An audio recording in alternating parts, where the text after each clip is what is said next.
What's up guys, Phoenix here. I am very excited right now because I feel like a lot of my thought processes and stuff over the past couple of months have finally just kind of been justified in a way.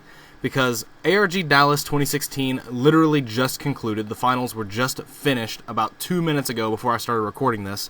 And Danny Tai, piloting Mermails, won the event. 3-1 in the finals against Draco Pals, 2-0 Monarchs in top 4.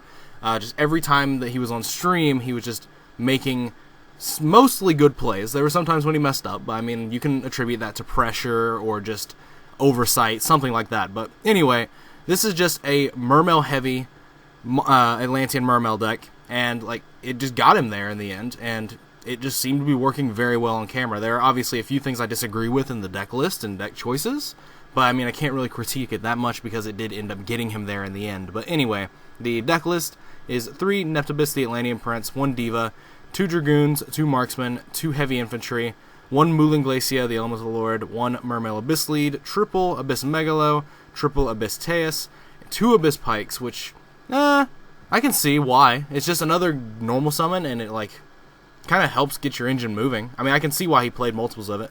And then 2 copies of Abyss Gund as the only other water monsters in his deck. And then he played 5 Hand Traps, 2 Mexi, and triple Veiler. I personally don't like Veiler that much right now, but I mean, apparently it works, so gotta look at it from a results-oriented perspective. But anyway, that's all 27 monsters for the spells. Triple Instant Fusion, triple Upstart Goblin, double Twin Twister, triple Forbidden Chalice, which, as you all know, I'm a huge fan of. I'm a very big fan of this card being in the main because it allows you to go second and negate things like Dweller. It's the only card in the game that fills that niche purpose, and it doesn't have any input on when your opponent decides to Dweller you. Whether or not they decide to shotgun it in standby phase, or if they wait until main phase for you to discard, this card will always just be able to deal with that Dweller. But then the last 2 spells in his deck are 1-for-1 and Abyss Scale of the Mizuchi.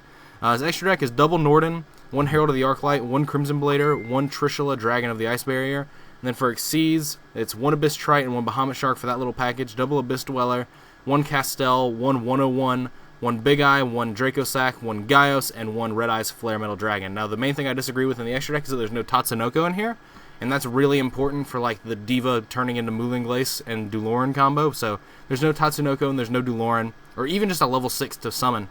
So I don't necessarily agree with that in general. I really don't like these cards, Bahamut Shark and Trite, as much as I did in the past.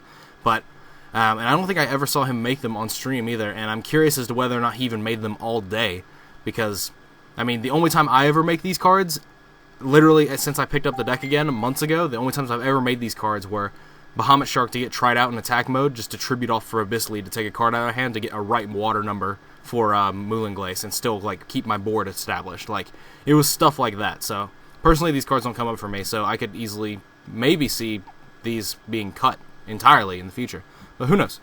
Side deck, 1 Gamma Seal, the Sea Turtle Kaiju, 1 Lind and Sphere for, you know, against Cosmos, other grindy matchups where Mizuchi isn't as good.